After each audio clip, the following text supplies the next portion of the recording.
Good evening, everyone, and welcome to the Art of Storytelling. I have a very special guest for us this evening, Mr. Earl Henry.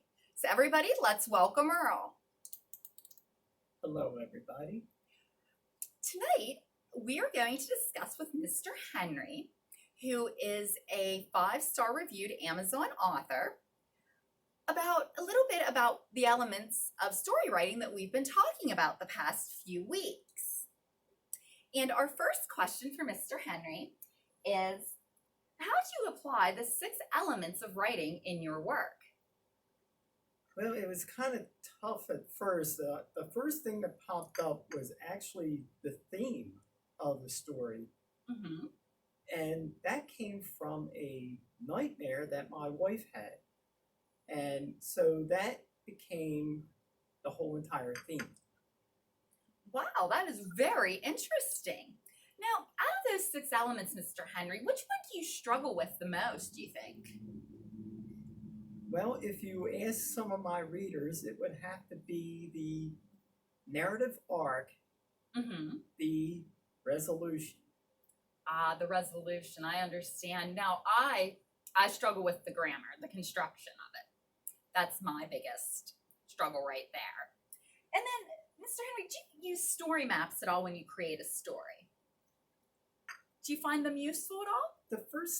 The first book I wrote from begin. I knew where I wanted to start with point A and go to point B to finish. But in between there, I found myself going off on tangents. Mm-hmm. And I found it, for example, you have to stop sometimes and give a little bit of brief history of a character. Mm-hmm. So that maybe their conversations with other people or their interactions will actually have a little bit more definition in the story, a little bit more impact. I see. Well, that's really good to know.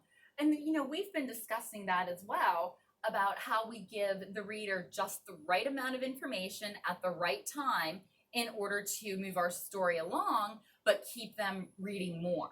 So we've been talking about that, and that is a wonderful example. Thank you for that. Now, let's talk a little bit about character development. Where do you find the inspiration for your characters? The characters kind of pop up in the story as I'm writing, then all of a sudden I find that I need somebody to actually take this plot and thicken it a little. Right. So with my first novel, I was choosing people in my family. Okay. I was choosing them for family name, Mm-hmm. and I would put them into the story. But the tricky part became trying to remember each character. I see. So I had so many characters in there that were actually adding to the plot and the whole theme that I had to memorize all my characters. I was going to say, I know, do you think maybe, could you give some advice to our young aspiring writers out there about how they can keep all their characters straight in the story, maybe? If you don't want to make your relatives or friends mad at you, try to pick names that kind of, it's almost like a supporting, where you're picking out their personal traits of your family and friends. And I did that with some of mine. And as they were reading it, they had to laugh because they realized who I was actually describing in the story. And then, lastly here, Mr. Henry, what advice in general do you have, like I said, for our young aspiring authors out there? Like, if you could give them one piece of advice, what would you tell them?